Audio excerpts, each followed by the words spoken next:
Dim that light a little bit, bro. Right here. Spin. Well, spin. I get it, but I have to make a drink. I got earbuds in. So I'm in the same room, but we're not facing each other. It's just all right. You're creating the. This is like being in a relationship again. Yeah. What's up, Pat? How's that? What's up, buddy? Is that any better? Nice. Looking good. You took the beard down, huh? Yeah, I trimmed it. I'm gonna bring us in. At the Walmart. Bring us in. I'm gonna make myself a drink.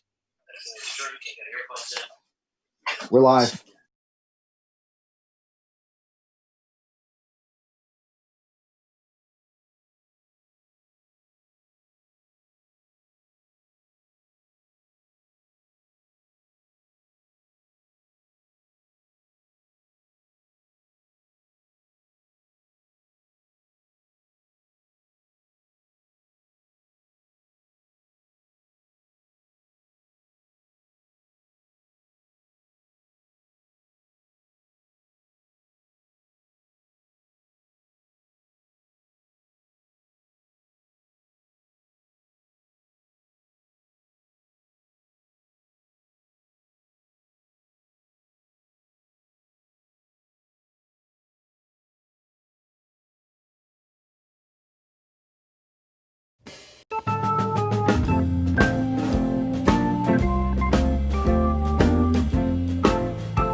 Good evening, ladies and gentlemen, and welcome to the Cocktail Hour with me, David Sadaka, and my co-host, Mr. Nadeem Awad.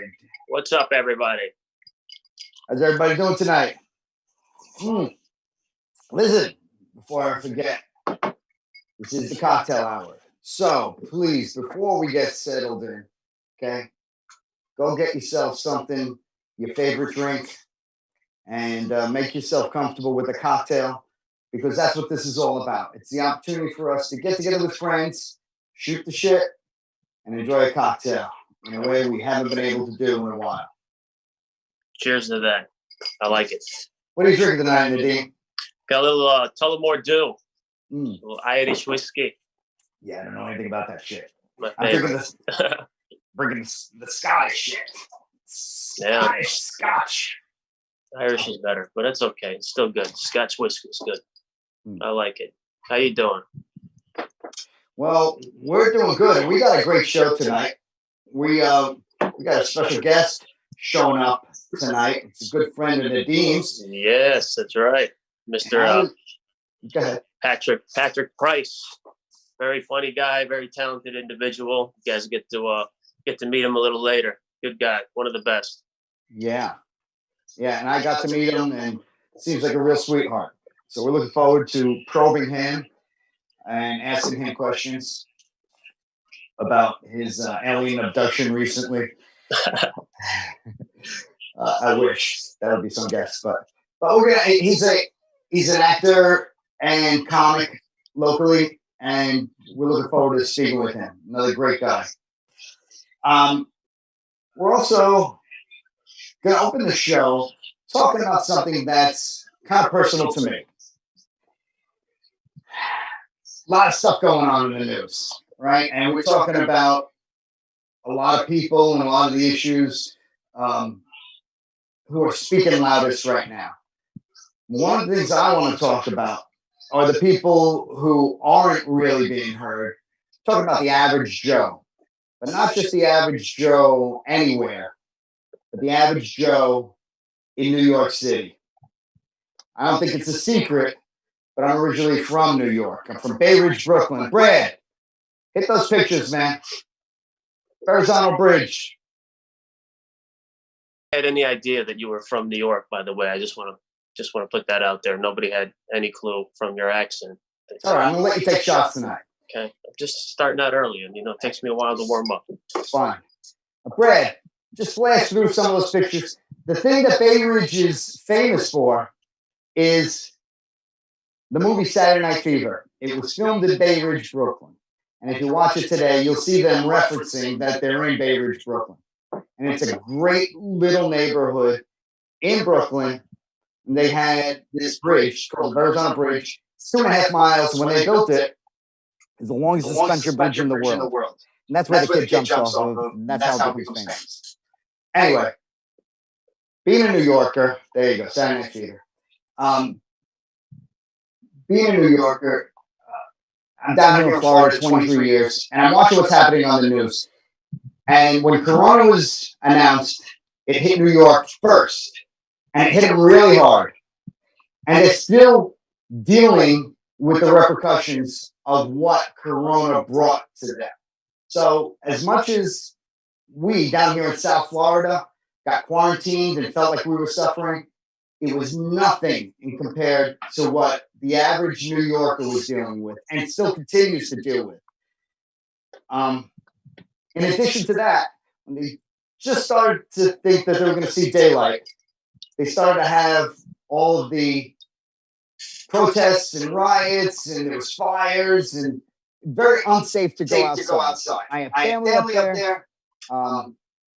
And I can tell you, I have family members who have businesses that got broken into, and it was very disruptive for them. And they're getting past it now, but it's been tough on the average New Yorker. That's just them as an example, but it's happening to so many people. One of our friends in the industry is Sheba Mason, and she got down here to South Florida recently, and she said, I had to escape because it was right outside my window. She said, you wouldn't believe, looking out my window and seeing people, the unrest and the scary environment that it was. And you got to believe that if people are stuck in apartments for 2, 3, 4 months, the mental instability of the average person starts to go. So that's why I bring them up. The average Joe. There's 12 million New Yorkers in the city. Someone's got to care about them. They've been unemployed. There's a lot of poverty going on. And when we talk about New Yorkers, we're not talking about one group. New Yorker is every person. Okay? It covers every demographic, every ethnic background, every age group. What's going on? Can you hear me? Hello? Go ahead. Oh, we're back on. It covers every age group, every religion, everything. It is a melting pot. It's essentially a microcosm of what we epitomize America to be. Okay? New York is that place. And those New Yorkers have suffered, and they're continuing to suffer. And, well, I guess what I'm saying is I want to make mention of how we, as the rest of America, can help them when the smoke clears finally up there by supporting New York. Next time you got a vacation coming up and you want to go someplace, New York can use the help. Okay? We got to get New York back up and running because I want everyone to try and visualize what America would be like without a strong, healthy New York. New York is our shiny city on the hill. Okay, so I'm just making mention of it. Okay, it's all about love, and I want to see and bring to people's attention that New York's not impervious to suffering. Okay, and unfortunately, the leadership in New York, the mayor and that governor, I'm not a big fan of those guys, and I don't think they've helped the situation much. I don't want to get into a political debate because that's not what it's about. It's about seeing people suffering and trying to do our part in any small way as other human beings, as other Americans, to help each other get back up and running. And it's probably true for most cities around this country, but I think New York really is on the top of that list. Nadeem, you have any feelings about this shit? I did a lot of talking. You did a lot. You know, you're very passionate about New York. It's where you're from. I get it. They're suffering a lot. There's a lot of struggle going on in that city. It's very unfortunate what's happening with the coronavirus for one, and especially the riots, that whole thing right after. It's very tragic. And yes, go to New York. Don't worry, it's totally safe. Yeah. Have a good time. Listen to David. You know, I don't know. Travel with a razor blade under your tongue. I don't know what's happening there. I'm not from Bay Ridge. I got nothing for you.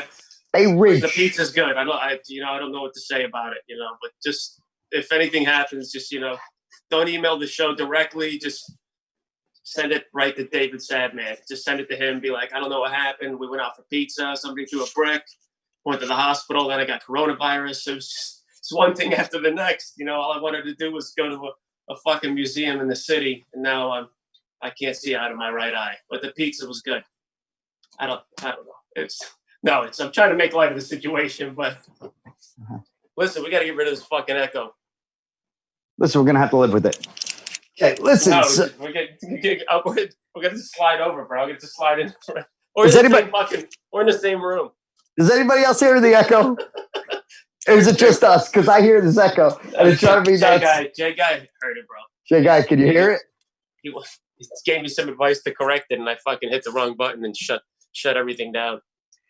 You know, we appreciate that, Jay Guy, but if you could shoot over here and physically fix it for us, we'd appreciate it even more, because neither one of us has the capability of fixing simple technological issues. How weird is it going to be if I just jump into your screen?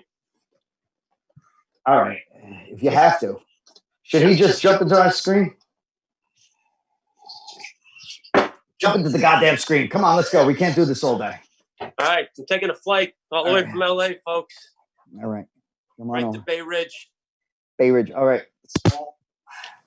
Can people hear me now? Yeah. Shut that off. Shut that off. Kill your phone completely. All right. We made an executive decision here to save everybody from the pain. Sometimes you got to make an executive decision. Let's go with full volume. Yeah. Bring that chair. All right. Meanwhile, I'll entertain you while the game's doing that. I'll be there. Going back to the thing that I was mentioning earlier, the whole New York thing. By the way, Brad, did you run all those pictures? Did you run New York City, the skyline, and then some of the events that are going on, the current events, those photos? You showed like some vehicles on fire and stuff. If you saw that outside your window, you wouldn't want to leave your house either. And again, this isn't a political plea here. This is I'm not looking to get involved in debating either of the parties' positions. It's not what it's about. I'm talking about the people who are stuck in these apartments. Okay, there's millions of them, and they're losing their minds. Some of them are my relatives and friends, and they tell me, Dave, it's like we're stir crazy. We down here in South Florida got stir crazy, and most of us are in homes, and we have backyards, and we got the beach and the sunshine. They went through some winter months with that. And they can't get on their elevator to go downstairs because if they're on the 16th floor and they got to wait for that elevator to be 100% clear because they can't get on the elevator with others, it could be an hour before they get a clear elevator to go downstairs. It's driving people crazy. So by the time this is over, we got to support them. They're just as unemployed, if not more unemployed than us. please, guys, I know this is a plea to help the average guy. The average guy needs our support in New York. So I love you and thank you. I was just killing some time so Nadeem can join me. Oh man, all the way Look who's here. Nadeem Awad, ladies and Can you gentlemen. hear me? Come on in. Sorry I'm late. I had to come all the way from the West Bank. Yeah, Nadeem in from the West Bank. So anyway, that being said, we're going to bring on our guest. Again, he's a friend of Nadeem's. He knows him a little bit better. Nadeem, you want to give him a lead? I'll bring him on. Good friend of mine. We came into the comedy. I think he might have started a little bit before me, but he's very nice to me once I started. He's hosted burlesque. He's a big guy in the theater scene. He's done stand-up. All-around great guy. He's done security, whatever it is. He'll make you laugh. He'll choke you out. All the above. Please put it together for Patrick Price, everybody. All right.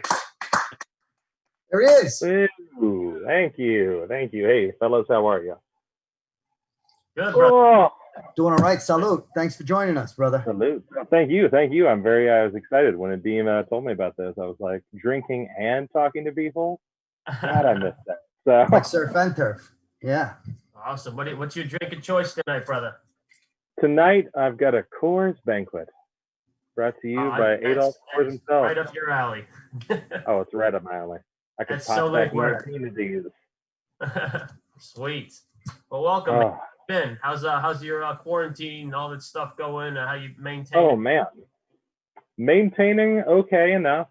I'm blessed in that I have a job that stayed the course during all the craziness. I know a lot of folks were not as lucky as me, so I'm very appreciative of that. In case my boss is watching, Mark, you kick ass. Thanks for keeping me employed.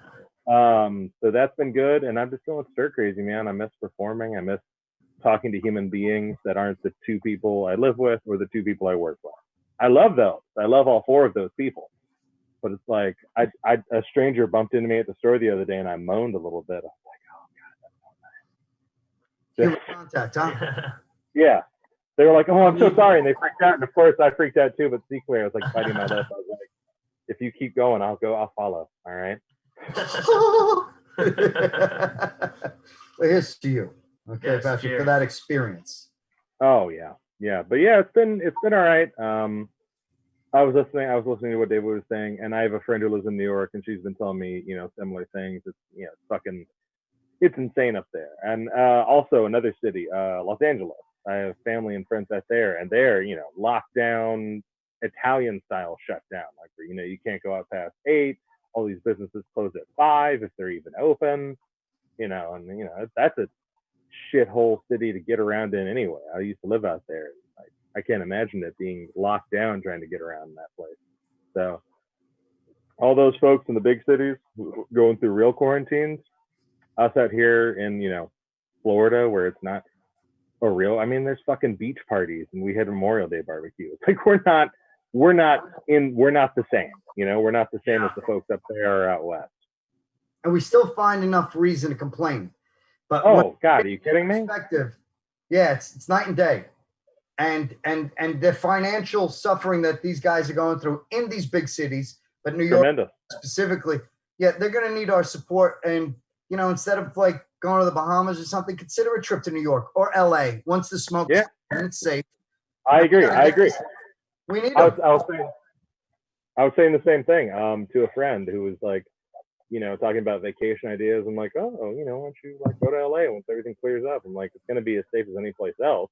And also, look at these places. Like they're going to need tourism. They're tourism capital. They're going to need that business like hardcore.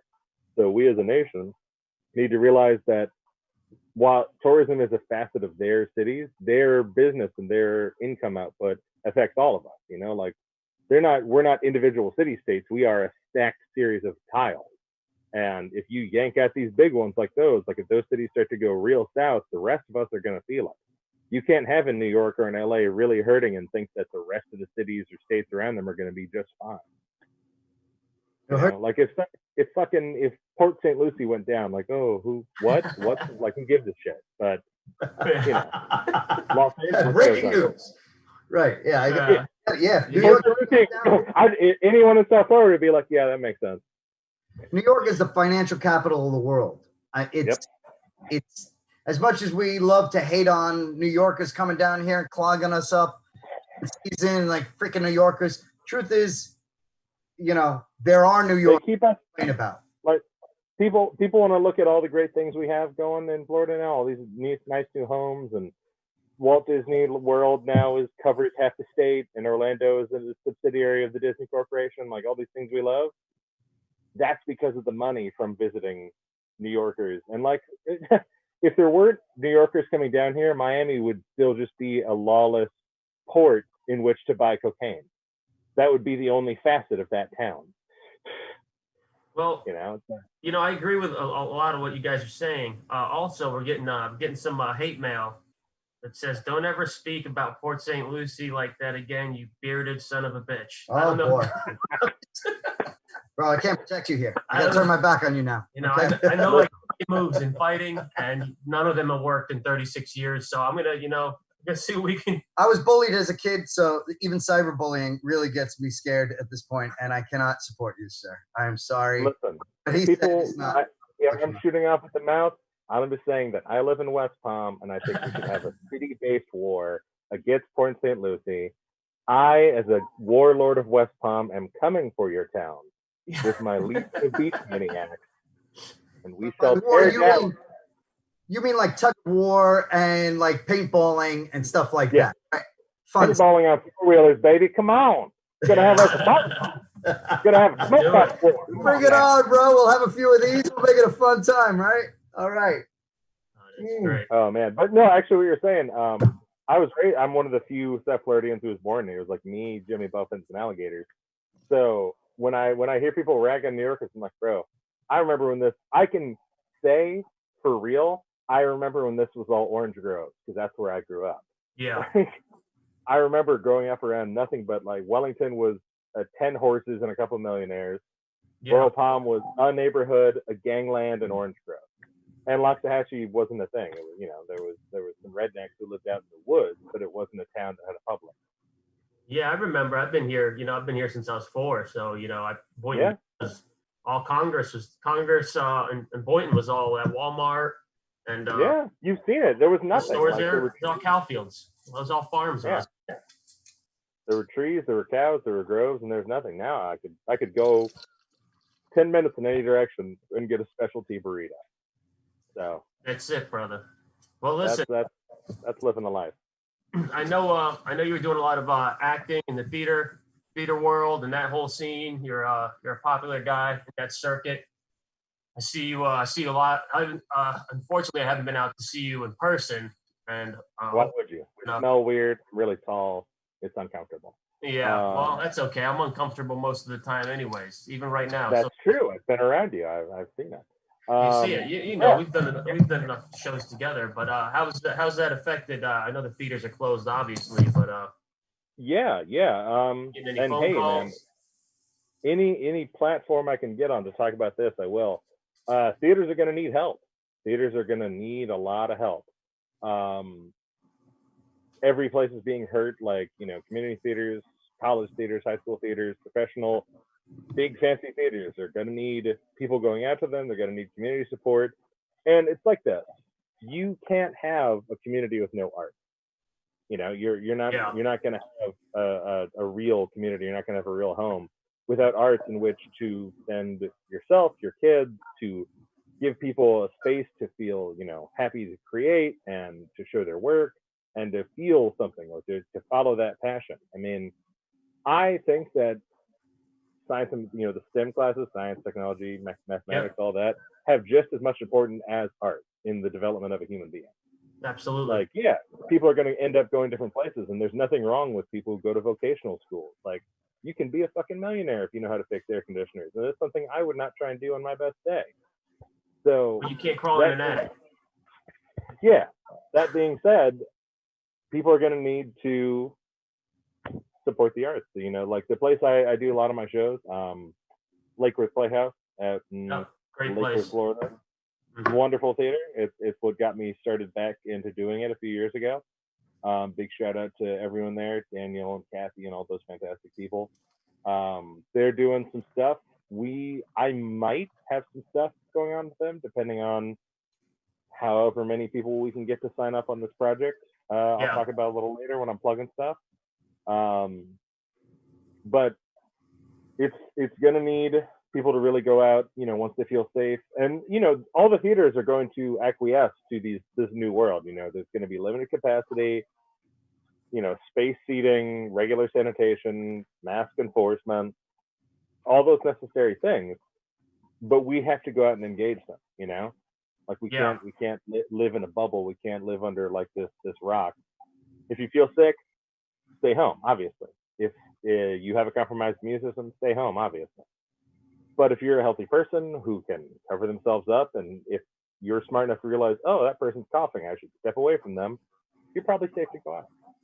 I'm not a medical doctor, obviously, or even a medically smart person. But have you had any since March? I guess March 12th is when I think that was. No, I mean, have you had any live performances that you've been involved in since then? No, I was gonna have a couple actually lined up, but no, I have not done any. I've done a bunch of this type of thing. I've done Zoom live readings. I've done a couple shows. I did a Golden Girls stage reading. But yeah, it's not been any official live, like in-person performances, not yet. And you've been doing this a long time. I mean, you've been on stage for a good portion of years. Yeah. I am 33 now, and I've been doing stage acting comedy since I was 17. So that's 16. Damn, bro, long time in the game. You spring chicken. I didn't know you were 47.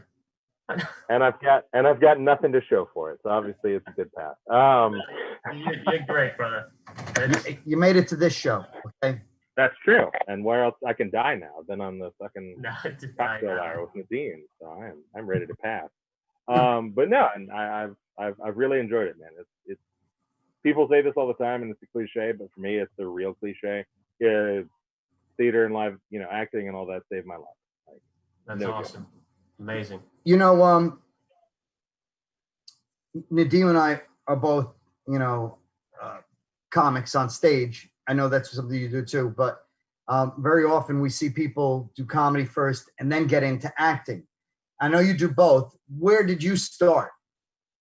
Acting, very much. Definitely acting. Definitely got the bug back in middle schools when I first started doing drama classes, and that was because I could do Saturday Night Live impressions, which was like my main go-to, and they considered that as good enough to get into the theater productions and the plays in middle school, and followed that through to high school and into college. And it was probably into high school and college when I started doing improv, like Whose Lines Is It Anyway type stuff. And then that down the road, years later, led to doing a stand-up show. But yeah, it was always acting. And honestly, the first few things I was doing were like Shakespeare plays and dramatic roles. Like I was who's the slow beat? And I was Lenny in If Mice Had Men. The rabbit, George, get my head blown out and everything. Everyone cries. That was where I got my start, was first in acting up. Once again, my performance has scared someone off. That's a safety. Okay. Once I perform, about half the crowd leaves. They're like, half the crowd's like, I'll watch this fucking tub ramble for a while, and the other half's like, what a waste of time. I'm not listening to this dime store Louis Anderson.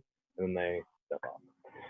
Well, what inspired you to want to get into acting? I know, like, it's a class in school. Sometimes you have to take it, sometimes you don't. But obviously you've gravitated towards it, and you've done it. Actually, I had a funny enough talk with my mom a while back that made me realize something. What made me first want to start getting in front of crowds and doing performance of any kind, I was like 5 years old. We were at Crossroads Baptist Church in West Palm. Okay.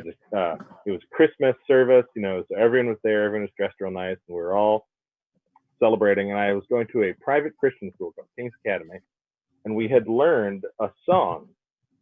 And as the preacher, pastor, whatever, wrapped up his sermon, I was like, I leaned over to my mom. She said, I leaned over and tugged on her shirt, and I said, could I go up there and sing a song? And she says, I don't know, go ask. So I got up my little toddler legs and wandered up to the pastor and tugged on the side of his pants while he was trying to finish the sermon. I was like, can I sing this song? And he said, well, sure. And I a cappella sang a song I had learned at my little 5-year-old Christian school because I thought it'd be a good time since there are so many people there. Since you got it in you, brother. The stage. I have yearned to be the center of attention. That's amazing. You start feed my need. We all find our calling, and sometimes it finds us. Sometimes sooner, sometimes later. But you know, you and I, we used to run a show at Respectables. It was what the last Wednesday of the month, and hell yeah, while there, and that was interesting. I really enjoyed that. It was in the I first started doing comedy, and invited me to do that, and we had learned some lessons. We had some good shows. Had some small crowds, had some good crowds. Yeah, it was a nice mix. I remember being very impressed by how much more ambitious you were than I. I was like, oh my God, I wouldn't say that. Putting these things together than I am, because I am the shittiest planner. Like, I should never be in charge of anything. I should always be second to someone else. Well, there should be a confident leader, and I bet someone. Where that would put don't rev him up. That's one of his jokes, and then he doesn't stop. He said that Nadeem has told me you're involved in like burlesque. Yes, I am. Funnily enough, that started with dudes rather than ladies. I was working at Toys R Us. I was in my mid-20s. Getting weirder. I was working at Toys R Us, and a buddy of mine said, hey, I got an offer to host the show. Do you want to be a part of it? And I said, well, sure, of course. He's my closest friend in the world, so I was excited to work with him. And he's like, all right, meet up at this address, blah, blah, blah. I show up at this place in Lake Worth. It's the nicest looking house in Lake Worth, not in a sketchy area. It's got these big ass bay windows right in the front. Walking up there, really well lit, no curtains, all open. And there's 5 guys in tiny little underpants standing in the window, all talking to each other in front of a camera. And I was like, stop. This is what you're walking into? Yeah. I was like, well, I already agreed to be here. It'd be rude to back out now. So I walked and knocked on the door, and he wasn't there. My best friend Billy was not there yet. So I was like, hey, fellas, I think I'm supposed to do something with you. I'm not sure what, but it's Patrick. Nice to meet you. Started chatting with them. It turns out they were a male burlesque group that started in Lake Worth called Hurly Burly, and they wanted me to Hurly Burly. You probably can still find some stuff online if you feel like digging. I wouldn't recommend it. We were Hurly Burly Burlesque. We were at the time South Florida's like only or one of the only all male groups. Our big twist was that when you hear male burlesque or male strippers, you picture Thunder from Down Under, Magic Mike, dudes look like they could lift planets and like with their crotch. We were pudgy and skinny weirdos with tattoos and body hair who would get in dorky costumes and unskillfully flop around on stage to hits of the 90s and 2000s. And then I would come out and scream drinking games into a microphone and yell inappropriate jokes. That lasted for 3 years, and we went on 3 semi-national tours up and down the East Coast of the United States. Sounds reasonable. Wow, that's actually it's super different. They found an angle, and you guys they made a big. Yeah, man. We had some successful runs. One of the tours we netted a good amount of money. I was actually, when we got back, I was like, holy shit! I actually made a lot more money than I put in by renting the van and getting gas. Yeah, I was happy. I was like, I've been all through Florida, the whole state. What's the worst place in Florida that you've been to? Oh, there's so many. Careful now. Some of them are sponsors. Joking. Let's say. No, I love Florida. I'm a long time Florida man. I expect to die in a newspaper headline. I am a big supporter of my state. Eaten by one of the worst places. Eaten by an alligator while trying to fight the pub stud out of his mouth. That's mine. Give it back. Strippers pulling you out. Get out of here. The chicken tenders aren't yours. It depends on what you mean by worst. Like, well, we're like you said, it's a relative term down here. It was gone. Nobody would give a shit. A lot of these That's other. just because it's boring. It's a boring town. There's not a lot to do out there. Yeah. But it's not offensive. There's nothing wrong with it. No, okay. Not Port St. Lucie. There's a town in northern Florida. If you want to go to the worst parts of Florida, just go above Tampa. Tampa and Orlando into the northern part. And I know there's Gainesville and Tallahassee and all those states. I've done all those, yeah. Really Jacksonville area. And then there's the Panhandle, which is just Alabama, only you wear less clothes. Pretty much, dude. Yeah. Pretty much. There's a town in there called Baghdad, Florida, which I think easy. The only good thing they had there was a Walmart. And we were doing a road trip, and we were stopping off to get gas and some supplies. So we went to the Walmart, and we're in a little blue Toyota that has some, left-sounding liberal bumper stickers on it. Nothing too evocative, just some supporting various politicians. And we're pulling up, and we drive by like 3 Confederate flag trucks and like what looked like a busted-out General Lee. There's people walking up, their 500-pound grandmother or possibly mother or girlfriend in a wheelchair, and she's perched on the side. Looks like a potato with arms. And as we're pulling up, and we park the car, and my brother has his long hair, and our other friend is wearing like no shoes and has a super, I think he had like a Bernie Sanders shirt, and I look like with the tattoos and beards. I'm like, it might not be that bad. We open the door, and the first thing we hear is a car horn that goes, which is "Wish I Wasn't Dixie" over a car horn. And I was like, wow. We walk into the Walmart. I have not felt so unwanted, except for almost all my relationships in my life. Every person, as we came in there, just zeroed in on us like security cameras. And you could feel them just lasering in. Like anytime I go to grab a bag of chips, I could see someone go for their side of their hip. And I'm like, oh my God, they're going to draw down a gun. Do not make me. Don't push me now, son. You grabbing spicy nacho? Uh-huh. I see what That's the last one, huh? While there's Lay's potato chips, nice and unflavored, right next to it. Is there a happy ending to this? At the end, did you guys all sing Kumbaya and smoke a doob together? Is that what happened? Why are you yelling? No, we ran for our lives. We didn't even finish shopping. we grabbed what we could, and then I was like, you know what? I don't like it here. Let's leave. So yeah, we got out. Yeah, but Baghdad, Florida, that place sucked. And we were for many reasons. Right back. We were laughing on the whole way back. We were like, it's odd that they picked that name for their town. Because I bet they would have a real big problem if Nadeem went in that Walmart. They would. I've been to some place. I've been to some towns aside. Napoleon, Ohio, Bluffton, Indiana. I was the darkest dude in town for days. When the sun went down, they're like, "You want to go get some drinks?" I'm like, "No, let's just stay on this farm, play darts and drink." I do not go out. It's dark. I think they know I'm. Let's stay near the well-lit rooms with the locking doors and multiple points of view and entry. Keep the sawed-off shotgun, fucking, The sun is going down. I must retreat to my home. Since I talk like that, you see this fucker, and he's Lebanese. This is what I got to deal with, It's true.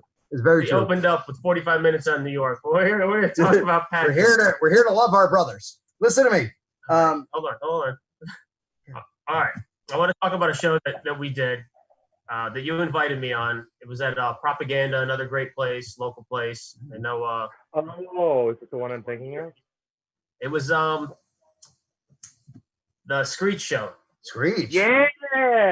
Yes. Dustin Diamond, that fucking cokehead. So it just that piece of shit. What a fucker. So I was looking forward to the show. He actually invited me onto the show, and I'm like, oh, that's 15 minutes. He's gonna do 15 minutes. Now he's getting judgmental. And you're a very clever writer. Your jokes are well written out. Like I'm always like jealous of guys that can write that well and put it together. Me, I just kind of think of something and then I try to freehand it. But he's a very, very funny comic when he gets back in. I heard. So we were supposed to do 15 minutes at this show, and then our times got cut from 15 minutes to 5 minutes. 2 days before the show or whatever it was. And normally I'd be like, oh, whatever. It's a guest spot. I was thinking about not doing it. Then I'm like, Pat's on the show. It's my boy. So like, I'm going to do the show. So I go up, I do my 5 minutes, and he's like a local hero out there. And the place is, it's filled up pretty good. And I'm like, all right. He opens up. He's killing right away. And I'm like, damn, he's in the zone. A lot of his people are there. He does his 15 minutes. And I'm like, fuck, this guy's just like, fuck Saved by the Bell, fuck Screech. Like, he gets just like murders it and just like almost mic drops it. And I'm like, I'm going to see what fucking Screech is made out of now. Like, he's like complaining in the back, like, this guy's going too long. And I'm like, and I could tell you gave no fucks, and I respect it than anything. I was there watching it like that. That's my fucking dude right there. So I found a tiny half an airline bottle. Drink and just watch this set. That's what I did. But when you went, did you go up after him? I went up before him. Oh, what'd you do? 5 minutes? I did my 5. You're a total pussy. Good for you, Patrick. Good for you. At least there's one man in the fucking room. God bless you, bro. He did a respectable. He did what I should have done. So let me give you the background it's his of my scene performance that night. Good for you. First, I found this tiny airline of early times, and I'm gonna drink. Oh man, digging deep for that one, Patrick. Digging deep. It tastes like lighter fluid. We had been told, actually, Nadeem, if you remember correctly, we had been told basically less than 24 hours before we were only going to have 5 minutes from 15. Yeah. And I remember talking to you and being like, shit, I don't want to waste this guy's time. And you being like, no, man, I want to come out and support you, and I'll do, blah, blah. And I was like, God, I love Nadeem, and if life were different, and we went down different paths, we'd get married. So that's a separate thing. So I got introduced to the host, a comedian named Duncan J. Very funny guy, very talented. Yeah. And he, gave us the rundown of like what we're gonna do. And I was like, all right, cool, yeah, no problem. And I went to go introduce myself to Screech, who showed up with his entourage, and he had a lady with him who, I don't know if you remember, but I was like, man, that girl is crazy attractive. And I leaned over to my friend and I said that. She's like, oh yeah, I'm pretty sure that's an escort. I was like, what? How can you tell? He's like, watch for when they come over. He, Dustin Diamond, talked about how he was gonna fuck this girl to us, to the crowd and the people, like 4 separate times. Like, he had to keep reassuring us that he was so straight and he was gonna pound this pussy and all this blah blah. And her only response was and then the minute no one was looking at her, dead-eyed robot stare. If she was not being engaged, she turned off. It was like she was a sex robot. And I don't mean that as a denigrating thing to women. I mean, this particular woman was like, oh, no one's engaging me? All right. And she just shut down and like... Can we pause? Did you get a number? Does she have a sister? Nah, I couldn't afford that. So I don't know. Screech didn't make that much money that night. I went to go say hi to Screech. She could be reasonably priced. I mean, we should at least inquire. The first thing he said to me was, oh, hey man, don't worry, I'm so bad with names, I'm not gonna remember it. And I was like, oh, so you're a piece of shit. All right, cool. Yeah, and I logged that in. Stop. Yeah, he's I've done Stop it. Let's not judge 2 each other. shows with him, but he's different. I'll say that. I heard him say that to a number of people. That's how he introduced himself. And if he watches or gets a hold of this, hey man, you did celebrity boxing. I'm down. Let's go. But yeah, you heard it here, Screech. You heard it here. Okay? And if it gets set up, we're doing the pay-per-view. It's going to be sponsored by Early Times, all right? Shout out. Oh my God. Early Times sponsored me to fist fight Screech. I would Rocky train for the rest of my life. So I started drinking with you. You and I knocked back some drinks, and we got our drink tickets right out of the way. We took care of them. And then I bought you a shot because I wanted to say thank you. And so I was already when I spilled on you? Sorry. I was already a little bit toasted, and then I went outside to talk to some of my friends who showed up, and they brought a marijuana cigarette. I can neither confirm nor deny the fact that they might have gone into my lungs, allegedly. And then I went back inside, had a couple more drinks, and was told it was my set. I go up on the stage, as Nadeem pointed out. That crowd was a lot of my friends. It's why I had such a big reaction. Your friends love to watch you perform. They're very, hooray, very loud. And I just got into it. I didn't notice the flashlight, which was the sign that I should have stopped the first time. I noticed it the second time, and there's actually a recording of me saying, oh, is that the light that I'm almost done? And the guy, Duncan was being very nice. He's like, yeah, man, you're over. You're about 10. I was like, Okay, I'm gonna say one more thing and then I'll get off the stage. Did another 5 or 6 minutes, then stumbled off the stage and went to talk to the sound guy, who's my buddy, and I was like, "Hey, how'd I do?" He's like, "Oh, you did good, but Screech got pissed at you." I was like, "Really?" And so then I walked over to Screech and I was like, "Hey, man, sorry for going over. Great show, though." And I slapped his hand real hard and walked away. I was like, I'm hoping that I get tapped on the shoulder and it's him and he tries to swing on me, because I think that I could die knowing I didn't make any mark on this world, aside from the fact that there would have been a newspaper headline that says "Local man fights Screech in propaganda." Well, I tell you what, Patrick, we're gonna have Screech on next week, and we're gonna ask him his side of the story, and we're gonna set up this boxing match, man, the celebrity boxing thing. And I just can't wait. It's gonna be a moneymaker for us. We're excited about it. We're psyched. But cheers for now. God bless you. Cheers for now. Okay, because before we have him on, I'm telling you right now, our money's on you. All right. I appreciate that. Screech likes to tell people he's a black belt. Fuck Screech, right here, Screech. I'm joking. Screech, please come on the show. We need the publicity.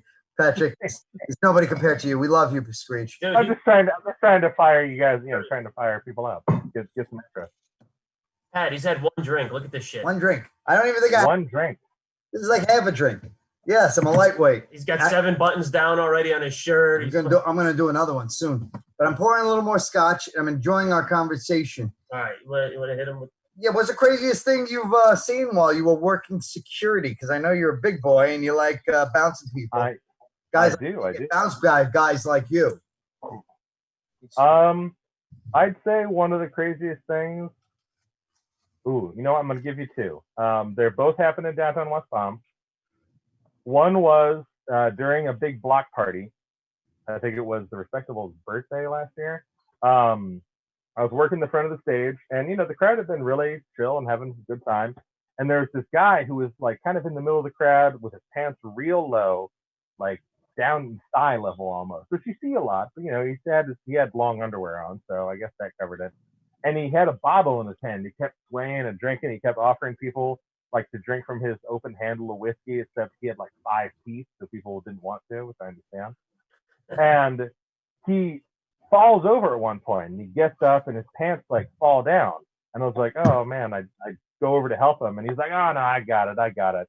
And he just steps out of his pants and leaves them there, and continues to just fucking party with the crowd and drink, while his pants are just pooled on the ground.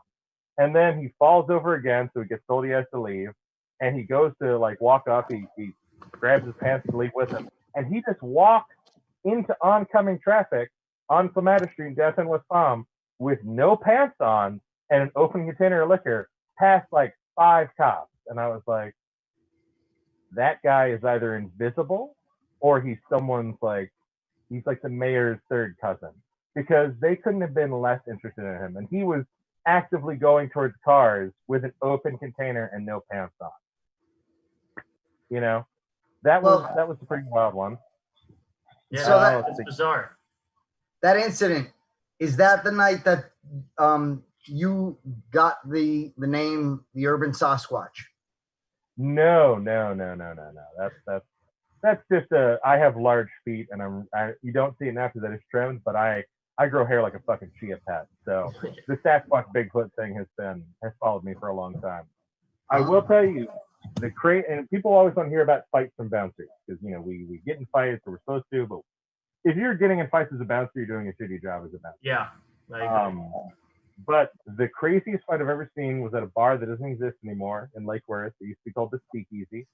It was on Federal. It was on Federal. Yeah, it was on Federal.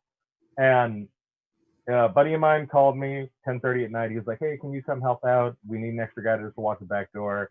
It's good money. You don't have to do shit, and it won't take that long. I was like, yeah, sure, whatever.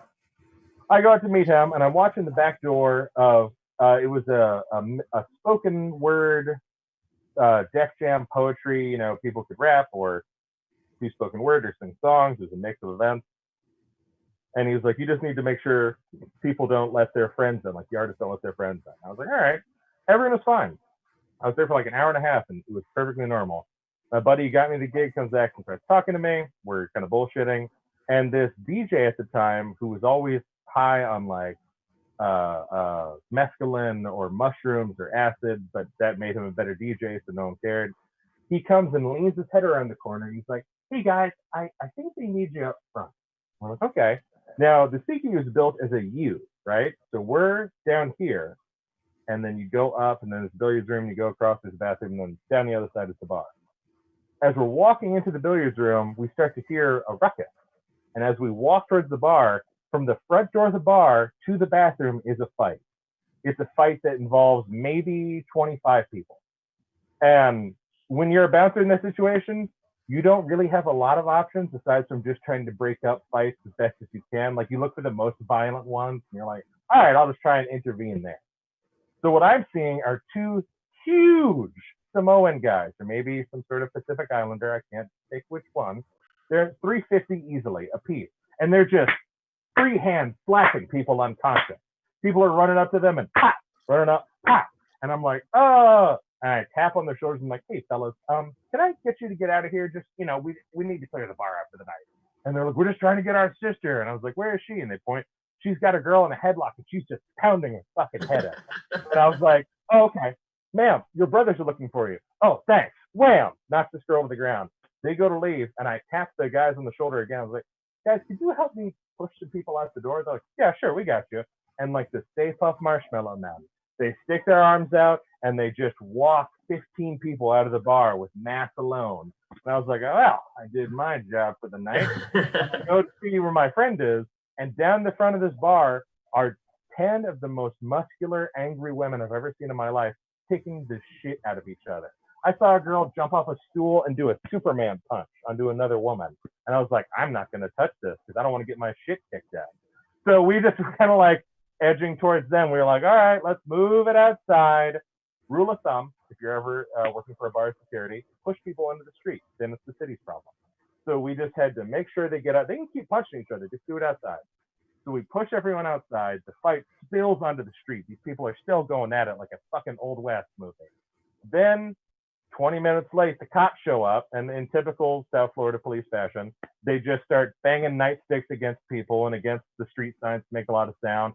And then a guy screams, "Everyone get the fuck inside or you're going to get tear gas."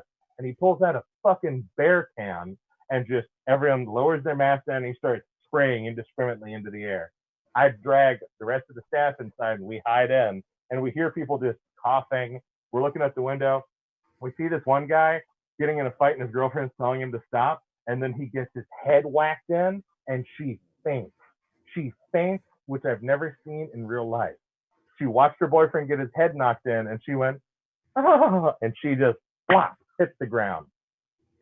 That was definitely the biggest fight I'd ever seen in my life. Listen, this is a great story because it has a little of everything. It has like violence, it has excitement, it has anticipation, it has sexuality with these muscular women. Because I picture myself fighting some of them and, oiling up for it. So, yeah, it's all right. I don't care. Win, lose, or draw. Just getting in the ring with these muscular women, I think, would be an exciting thing. And it could eventually turn into a porn somehow. If there's enough oil, anything could turn into a porn. And I'd be fine with losing in that situation. I'm all right with taking the big L. But you know what? If you win, you win. If you lose, you still win. You understand? I mean, not to coin that phrase from Joe Pesci and fucking what was that? Was Raging Bull. That is true in this story. So I loved your story. That was fantastic, and thank you for sharing. Thank you. Nah, Enchanté. Yes. Really good stuff, man. Ladies and gentlemen, this is brought to you by David still yelling in my ear right next to me. It's all right. God bless. It's all right. Welcome. It's all right. Yeah, that's an interesting story, man. That was all in one night. That's like 6 episodes. One evening was that particular fracas. Holy shit, dude. Yo. All right, well, we got to start winding this down, brother. We appreciate you being on. Listen, I want to plug anything coming up. If you have anything, if you want to show any local. You got any of those? If you hook it up with those muscular girls, if you're doing any burlesque shows with them. Oh, I'll talk about it. To support. I mean, I'll if it's okay, I'll just plug a few things. Do whatever you want.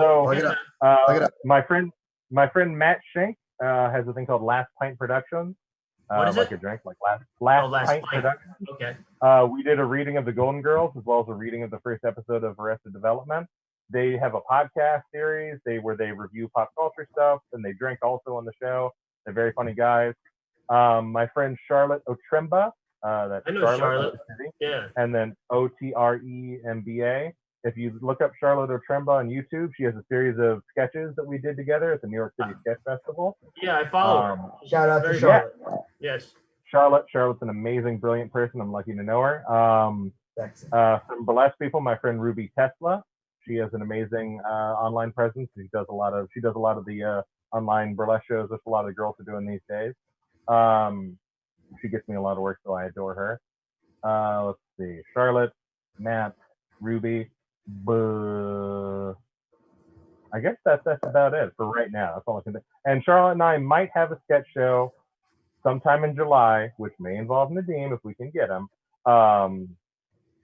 for the Lake Worth Playhouse reopening. We might be the first show of the new season. And it will be a big sketch show, lots of funny stuff, funny people. And yeah, and for me, man, I should have a professional entertainment page, but I'm lazy and I don't. So look up all those people I just talked about, and you'll see things that I'm in. Well, you're at Urban Sasquatch.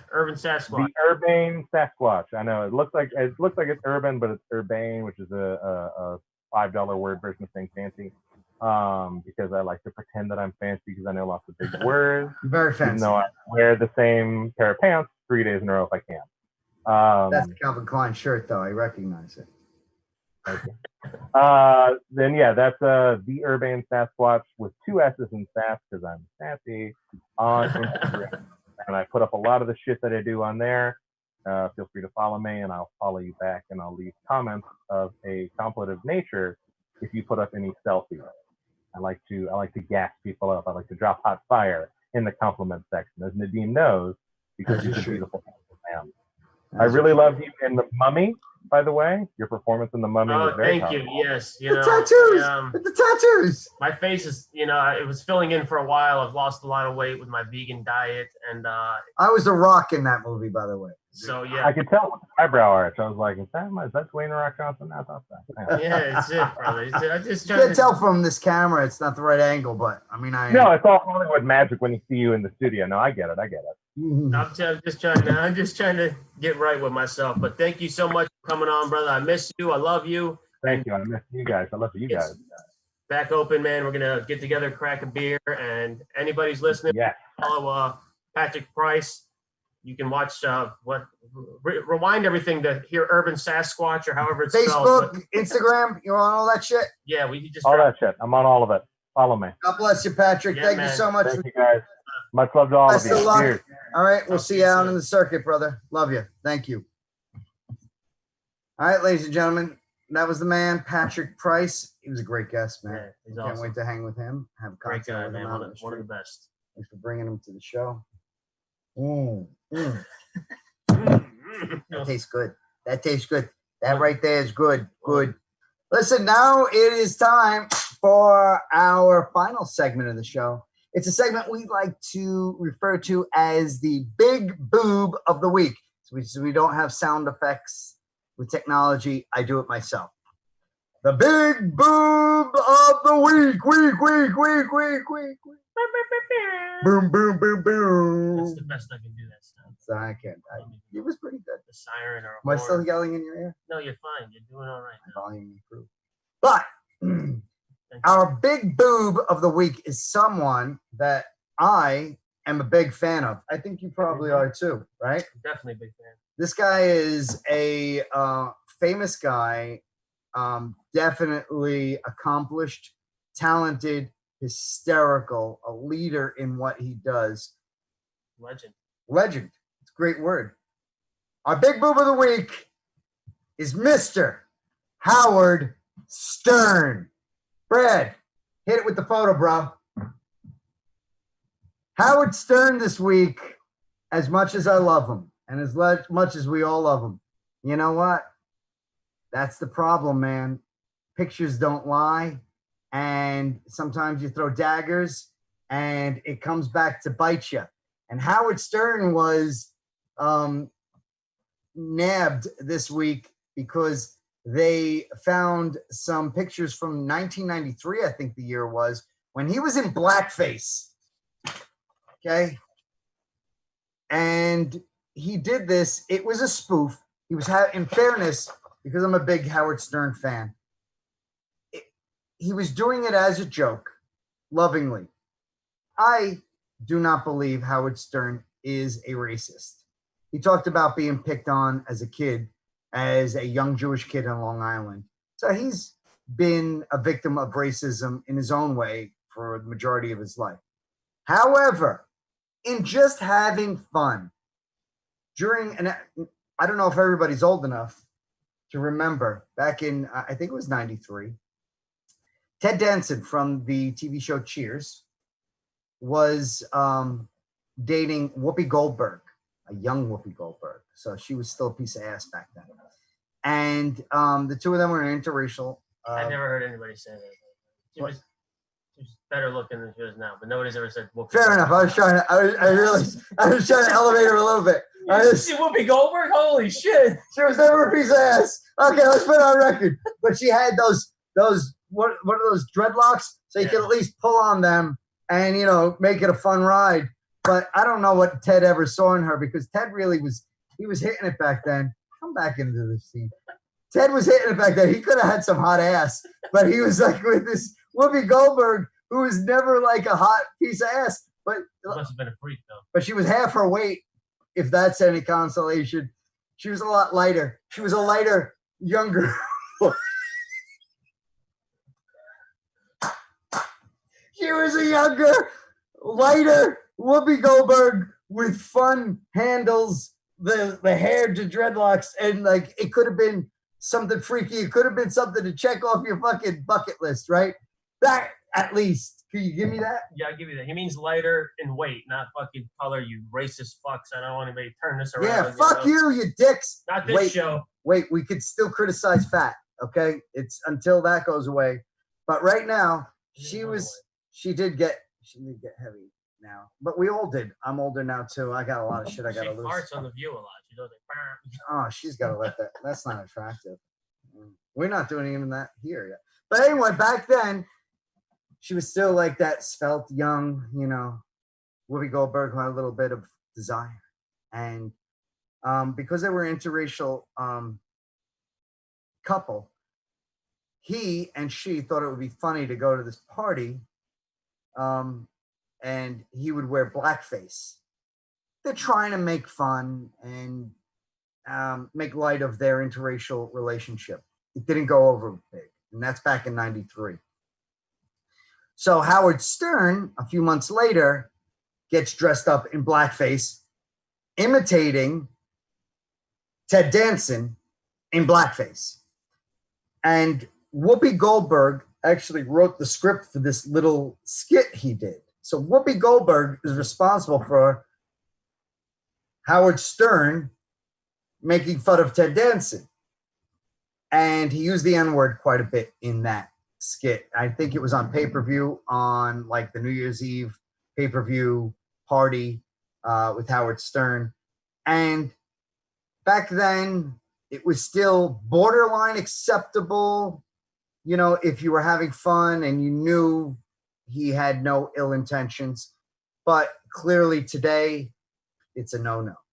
And Howard Stern has thrown some daggers at others, calling them on the carpet about their judgment with regard to race. And when he did that, it showed up on the internet that he himself has been in blackface. And although he was just having fun and he didn't have any ill intentions, there was no hate in his heart doing it. It's obviously a sensitive issue now, and it's unacceptable. So it just goes to show you that I hate to get biblical, especially with a few drinks in me. I'm going to have another sip. But I go back to the classics sometimes. Nadeem, am I fucking interrupting you, checking your fucking text? I'm reading the fucking comments. It's right here. I got it on the phone. Oh, there it is. All right. But it just goes to show you, sometimes you go to the classics and it says somewhere somewhere is the Bible. He who is without sin, let him cast the first stone. The point of that being that we all got shit that we did in our past somewhere, you know, and maybe we didn't intend for it to hurt anybody's feelings. We thought we were having fun. We were maybe loaded at the time and having fun, thinking that it was lighthearted and it wouldn't hurt anybody's feelings. But in fact, it could hurt somebody's feelings. And we all need to be sensitive to that and give a pass to the guy who's doing it today. So when you see somebody else fucking up, because that's what it is, they're fucking up. Before you go and put him on the cross, right? Think to yourself, have I done some shit? Most likely the answer is yes. And that goes for people on every side of every issue. We're all human. We're all imperfect. We're all due for a pass every now and then. We all do for some forgiveness and some brotherhood. Okay? Until there's real hatred in your heart, then let's not jump to conclusions and let's not beat each other up. And as far as Howard Stern is concerned, I'm still a fan of Howard Stern.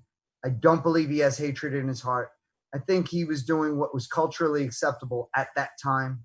And I think he probably feels bad about it today. And we all need to become a little bit more understanding of each other moving forward. That's all I got to say about the boob of the week. But man, Howard Stern's a funny motherfucker. But so are we, man. Cheers to my buddy Nadeem. Come see us at the Beer Garden. Beer Garden. Hey, it's Thursday night. Okay, that's June 18th. Yeah, 18th. Thursday. June 18th. Yeah. It's Thursday night. It's an 8:30 show. It's in Boca Raton. Listen, motherfuckers, come on out. It's an indoor show. I know a lot of you are scared to be indoors. Make your reservations. It's safe. It's sanitary. They don't have any vegan options. I'm gonna let you know right now. But they got pretzel. You need a pretzel. They're Germans. I don't know what to tell you about that. Gluten-free pretzel. The Germans are not a protected group. I'm gonna tell you right now. They got pretzels. They got schnitzel. They got beer. They got girls and bustiers. It's a fantastic environment. They got us on stage, and we're gonna have a great fucking time. We got Cam Bertrand doing the headliner spot, and we also got Dan Long, a local sensation. And we're going to have a good time, man. We got a great audience, and it's a great environment. It's a great place to have a drink. And he's right. Make a reservation. I'm not giving you the number. Google it. Listen, for all you people who haven't been out yet, come on out if you're ready. If you have medical issues or you're elderly, I get it. But it's an indoor environment, and we're looking forward to seeing you. And thanks for watching tonight. God bless you. Yes. And cheers. Thanks for watching another episode of the Cokctail Hour. We'll see you next week. Send it on home, Brad.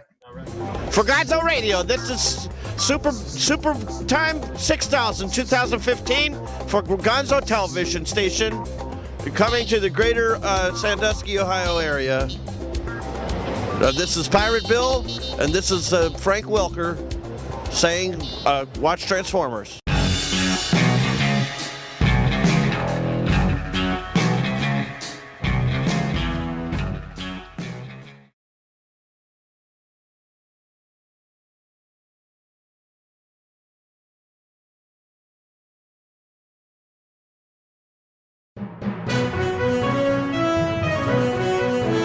This has been a Gonzo Radio Network production.